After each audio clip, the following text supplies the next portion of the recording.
법인을 정리하는 과정에서 가지급금이 이제 튀어나오게 되면은 가지급금이 어떻게 사용됐는지 소명이 안 되면 이건 이제 대표가 부당하게 배임으로 가져간 돈이다라는 이슈로 비화가 될 수 있고, 실제로 파산 절차에서 이런 게 특별히 되고 거액의 어떤 금원이 가지급금 명목으로 나간 게 확인이 되면은 형사 고소 고발 조치가 되는 경우도 빈번합니다.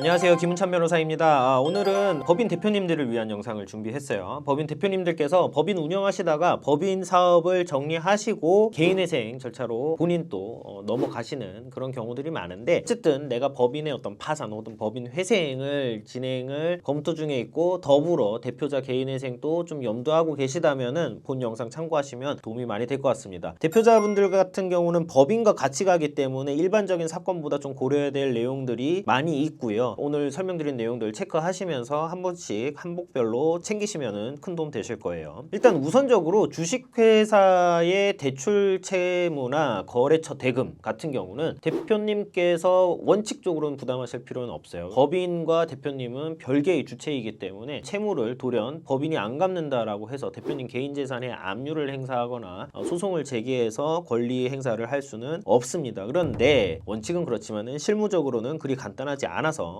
하나씩 설명을 드릴게요. 법인 이제 정리하시고 그런 과정에서 대표님들께서 체크하셔야 되는 첫 번째는 연대보증 채무 확인을 하시는 건데요. 공공금융기관의 어떤 연대보증 제도는 이제 폐지가 되었어요. 그래서 공공금융기관에서 대출 받으시는 경우는 2023년도 이후 대출 받으신 경우에는 연대보증이 이제 없는 경우가 많은데, 이제 민간금융기관 같은 경우는 여전히 대표자의 연대보증을 요청을 하고 있습니다. 그래서 이제 법인 카드 발행이나 법인 차량 리스 계약 같은 경우는 연대보증 채무가 붙어 있을 수가 있어요.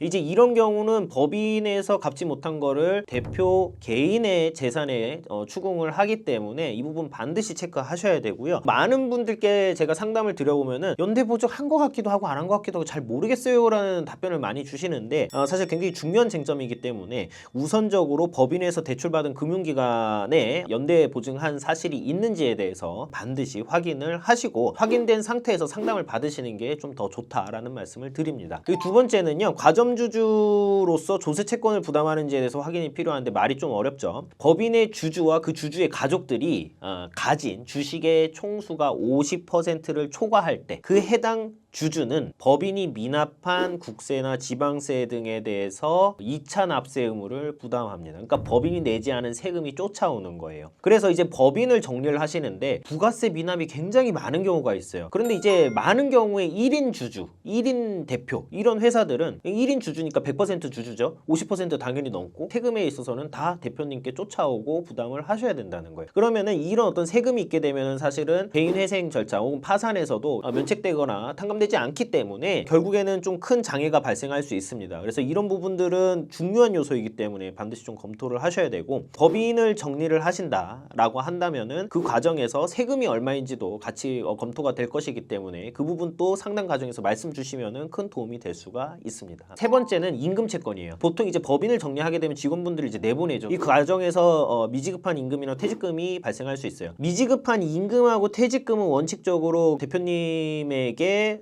쫓아오지 않습니다. 그건 이제 법인에서 해결이 되는 건데, 문제가 되는 거는 근로기준법상에 근로자들이 미지급 임금이나 퇴직금에 대해서 노동청 진정을 넣게 되면은 이에 대해서는 대표자가 형사처벌을 받을 수가 있습니다. 그래서 이 부분을 참고를 하셔야 될 것 같고요. 네 번째로는 대표님께서 이제 법인을 정리하고 내가 뭐 개인회생을 들어간다 라고 했을 때 좀 많이 이제 놓치시는 포인트인데, 개인회생 절차에서 대표님께서 법인에 넣은 돈, 가수금이나 단기 차입금 같은 경우는 청산가치에 반영하라라는 보정이 나올 수가 있거든요. 그래서 그런 항목들은 좀 한번 체크를 하셔야 되고요. 통상 법인 파산 절차에 들어갔을 때 대표자님께서 넣은 돈 있잖아요. 회사가 어려우니까 내사비 넣었던 걸 이제 가수금 처리를 하실 텐데, 가수금은 법인 파산 단계에서 채권으로 인정을 받아서 내가 회수하기가 어려워요. 배당받기가 어렵고 배당 순서에서 밀려서 받을 돈이 없는 경우가 거의 대다수입니다. 그래서 사실상 이거는 못 받는 돈이다라는 취지로 대표님 개인회생 절차에서 소명을 좀 하셔야 될 것 같고요. 관련 영상에서 촬영했지만 법인의 대표자가 법인에 넣은 돈, 이 부분은 이제 뭐 청산가치에 반영하는 게 부적정하다라는 어떤 취지로 다툼을 반드시 좀 해야 되는 쟁점입니다. 근데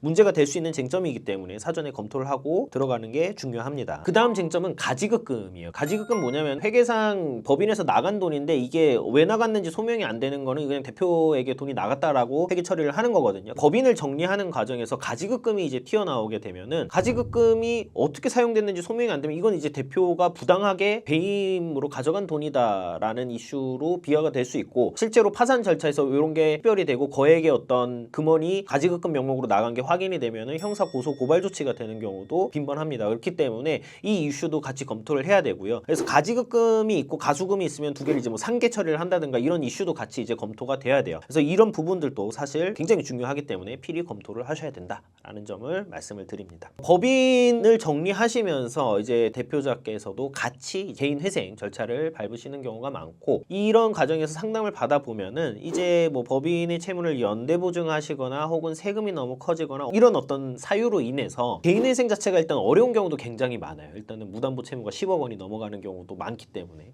그러면 사실은 일반 회생 절차를 검토를 해봐야 되고요. 일반적으로 개인 회생 절차를 이용하는 분들보다 검토를 해야 될 항목들이 많고 세밀하게 항목들을 하나씩 따져봐야 되거든요. 그래서 이제 이런 부분들은 이제 전문가의 도움을 반드시 받으셔서 법인 파산 혹은 법인 회생과 대표자 개인의 개인 회생, 뭐 일반 회생, 간이 회생 뭐가 됐든 간에 이런 어떤 제도들을 잘 설계해서 들어가야 돼요. 그래서 사전에 들어가는 시기라든가 그다음에 그 안에서 회계적인 문제를 어떻게 해결할 것인가 이거를 미리 사전에 검토하고 예상을 한 다음에 설계 전략을 짜고 들어가야 되기 때문에 전문가의 상담을 받아보시라는 말씀을 드리고, 오늘 말씀드린 내용은 기초 중에 기초적인 내용이에요. 그래서 이것들을 한번 잘 살펴보신 다음에 이 내용을 확인하시고 상담 받으시면 훨씬 더 수월하게 상담이 진행이 될 겁니다. 오늘 영상 잘 참고하시고요. 궁금하신 점 있으면 언제든지 편하게 문의 부탁드리겠습니다. 감사합니다.